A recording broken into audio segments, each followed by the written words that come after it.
Hey guys, welcome to another episode of The Completionist. This is my best friend and gaming pal Phil. This is my best friend and gaming buddy Derek. And what we're going to do today, guys, is we're going to show you how to fully complete Advance Wars Days of Ruin for the Nintendo DS.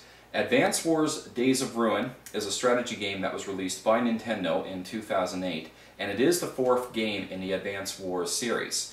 Now the reason why two of us is here is that in order to fully complete this game, you actually need more than one person. It isn't impossible to fully complete the game just by yourself. Now, we've spent about 150 hours apiece on this game on and off over the last 2 years, and there's pretty much three things that you really need to do to 100% complete this game. The first thing is that you need to fully complete campaign mode, and that is defeating all the story missions and all the training missions that campaign mode has to offer. The second thing would be that the game has a lot of battle maps that allow you to play outside of the campaign mode, and you have to beat all of them. And the third thing, guys, and it is the main completionist aspect of this game, is that you need to obtain all 270 medals that this game has to offer. And this game has 8 main medals that you need to get as well. So anyway, guys, with our DSs in hand, let us show you how to fully complete Advance Wars Days of Ruin for the Nintendo DS. So let's get to it. Here's the startup screen for Advance Wars Days of Ruin. One thing you'll be delighted to know is that it is impossible to miss anything. You can go back and do anything in the game at any time. When it comes to playing this game for the first time, I highly recommend playing campaign mode first. Don't worry about S-ranking the missions right away, just enjoy what the game has to offer. Once you beat story mode and all the training missions throughout story mode, then you can focus on completing everything that this game has to offer. With regards to campaign mode, the first few missions are going to be tutorial missions that will teach you everything you need to know about the game. The missions that start with the letter C are story missions, and the missions that start with the letter T are training missions. As you progress through the game, you'll constantly be unlocking training missions. By the time you reach the final story mission, most of the training missions will be unlocked. You can unlock the other training missions by clearing other training missions. One of the great things about Advance Wars Days of Ruin is that it is one of the most balanced games throughout the Advance Wars series. In terms of battling in Advance Wars Days of Ruin, try not to make any rash judgments. Always analyze your surroundings, and you never want to put your own units in danger for the most part. You want to maximize the most amount of damage against the enemy. For some missions, it may work in your best interests to capture the enemy HQ, instead of defeating every enemy on the screen, but use your best judgment for each mission. As you progress through campaign mode, you'll have more access to different kinds of units, and each unit has its own advantages and disadvantages. It is absolutely necessary to know which units work well against other units. For example, submarines are wonderful naval units. They can dive to become undetectable and are very strong against other naval units. But while dived, they use a lot more fuel, and naval units are the only other units they can attack. Also, bombers and cruisers can cause heavy damage to subs. When it comes to S-ranking the story missions and training missions in campaign mode, you are graded in 3 disciplines. The disciplines must add up to over 300 points to be considered a S-rank. Those 3 disciplines are Power, Technique, and Speed. Power is based on percentage damage done, number of attacks, and units killed. So one-hit KOs increase your power, while multiple attacks on a unit will lower it. Technique is the ratio of your units to enemy units. You need to have roughly less than 80% of the enemy units on the map to get the highest tech score. Speed is determined by how fast you can complete each mission. I must admit that you don't have to worry about your speed score all that much, because as long as you have good scores for technique and power, you should have no problem S-ranking these missions. With campaign mode completed, the next thing we need to do in order to complete this game is defeat all the battle maps. It is recommended that you complete campaign mode first, because once campaign mode is completed, you have the opportunity to use all the characters in the game for free battle mode. In order to access all the battle maps, you need to go into free battle mode. The moment you go into free battle mode, you see all the different types of maps that are available. If the title of the map is highlighted in white, then you have beaten that map. If the title of the map is grayed out, then that map has not been beaten. You have a total of 198 battle maps spread across 5 types of battle designs. The 6th type of map are known as design maps, in which you can design your own style of maps to play against the computer or your friends, and designing maps are going to be incredibly useful when trying to get all the medals in the game. The other 5 types of maps are classic maps. These are 2-player maps, and there are a total of 28 classic maps. Then you have trial maps. These are a combination of 2-player, 3-player, and 4-player maps. These are also the same training mission maps that you can do in campaign mode. If you finish these maps in campaign mode, then they'll be highlighted in white in free battle mode. There are a total of 38 trial maps. Then we have 2-player maps. And overall there are a total of 70 2-player maps. Then we have 3-player maps. Overall there are a total of 32 3-player maps. And finally we have 4-player maps. And when it comes to 4-player maps, we have 30 4-player maps that need to be beaten. The next section we're going to talk about is the section you will spend the most amount of time doing, which is obtaining all 270 medals. All 270 medals are split into 3 sections. Those 3 sections are units built medals. These are based on how many of your own units you build throughout the game. There are a total of 78 medals to get. Then you have units destroyed medals. These are based on how many enemy units you destroy throughout the game. There are a total of 78 medals to get. And then you have overall medals. These medals are just a list of various requirements in order to help you get the remaining 114 medals in the game. There is a lot of variety when it comes to getting these medals. With regards to the 8 main medals in the game, if you end up getting all 270 medals, you should be able to unlock all of them. When it comes to getting all 78 medals for units built and units destroyed, what you need to do is create 200 of each unit in order to get the 3 medals for that specified unit.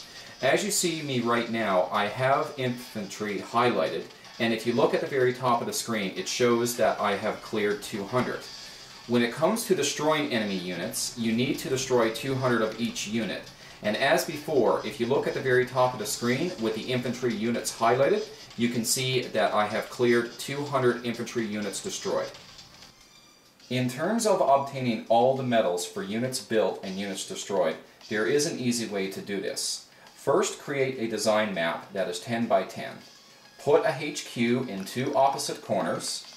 In terms of creating units, for land units, put 49 factories. For air units, put 49 airports. And for sea units, put 49 ports. For units destroyed, place all the land terrain and then pre-deploy the unit of your choice. For sea units, place 49 sea terrain and then the specified unit. And for air, just simply place the units. Once all of that is done, go into free maps and play the design map you created. Set funds and income to max. And just remember, when selecting your opponent, don't select a character for your opponent.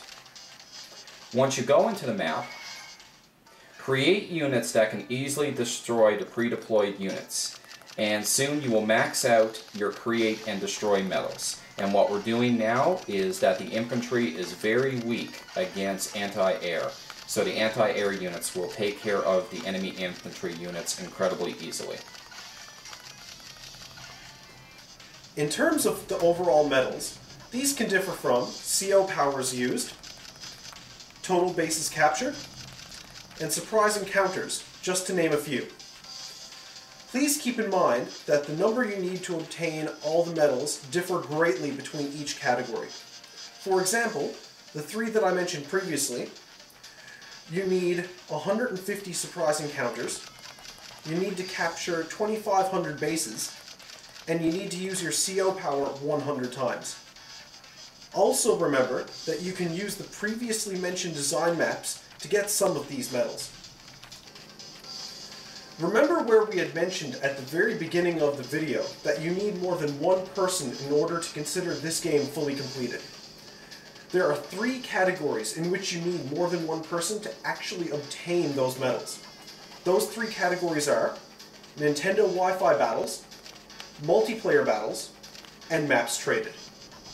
Some of the hardest medals to actually get in the game are to get 50 B rank and 50 C rank medals.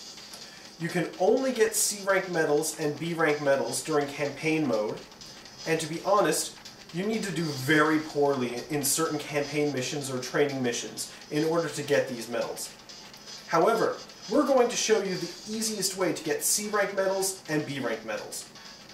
Alright guys, when it comes to getting the B rank medals, the easiest campaign mission to get B rank medals is the first campaign mission called Days of Ruin. So guys, I'm going to try to get through this as fast as possible to show you the easiest way to get the B rank medal. So there's going to be a lot of tutorials, but I'm just going to blast through them.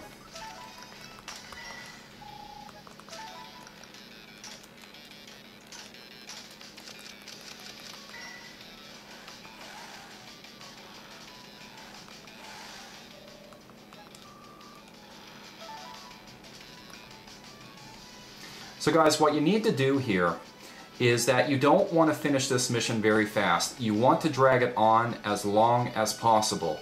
So the thing is none of the enemy units are going to take out your tank, but allow your recon unit to be destroyed. So for example, just simply end your turn until your recon unit gets destroyed.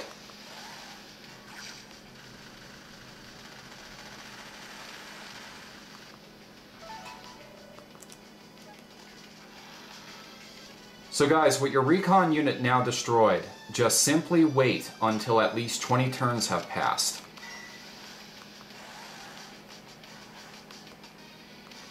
Alright guys, here we are on day 20, so let's take care of the enemy units.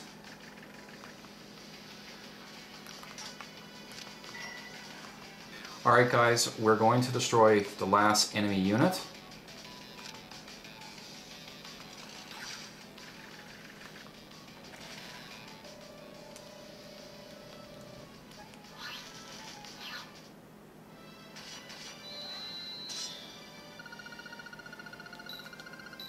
And if you just allow me to pan up,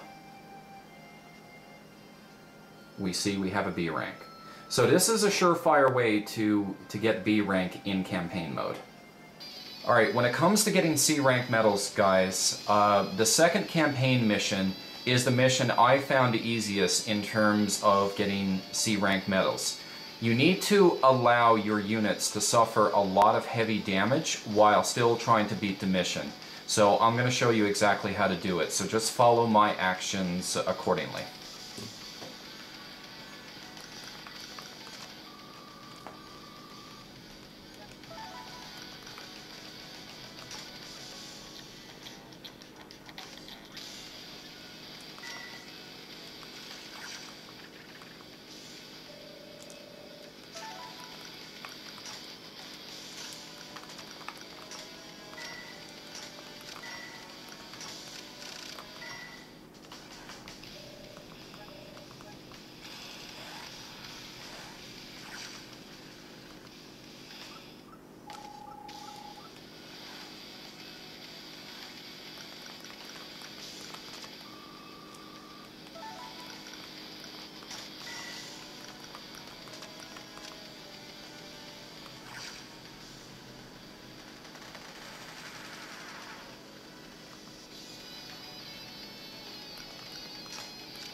As long as you keep your artillery in good shape and make sure that your tank does take a little bit of damage from time to time, you shouldn't have any problems getting the C rank.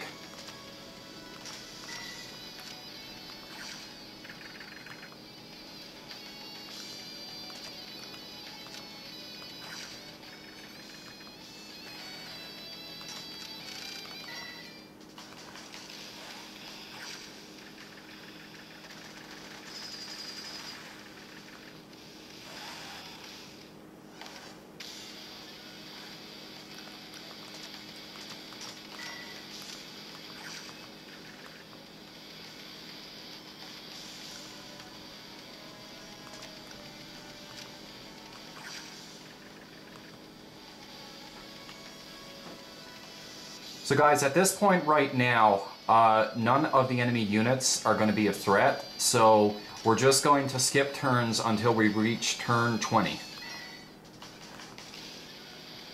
Alright guys, here we are on turn 20, so we're going to take care of the rest of the enemy units. Alright guys, we're getting ready to destroy the last unit, so hopefully we'll be able to get a C rank.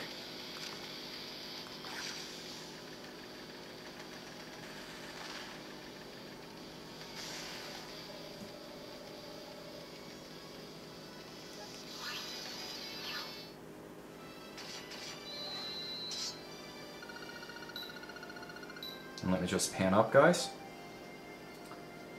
And an official C rank. So guys, just use that same strategy I used, and this is the easiest way I can think of to actually get C rank in Advance Wars Days of Ruin.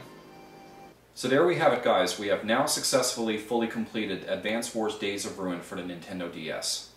A couple of things to keep in mind are to look out for your anti-air units. They're incredibly versatile and you can use them often to win.